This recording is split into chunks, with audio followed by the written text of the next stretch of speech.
Ako po si AJ Valencia, ang primary DTF operator po ng 30cm dito sa RP Ilocos. And ito po yung DTF po namin na nagamit ng 6 na araw na may total meters na 41.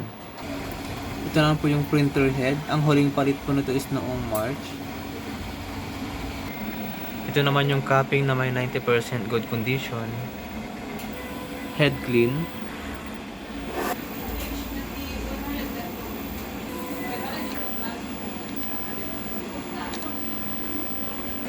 Punasan ang wiper after head clean.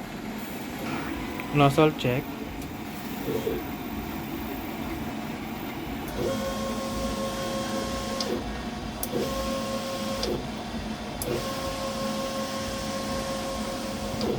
Ito naman po yung ink tank area.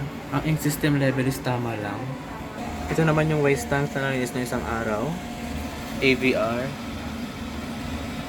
And ground wire. Andito naman yung stock namin ng in-use. Unused. Naman yung DTF film. Ito naman ang records na nagamit sa Cyan. Magenta. Yellow. Black. White. And powder.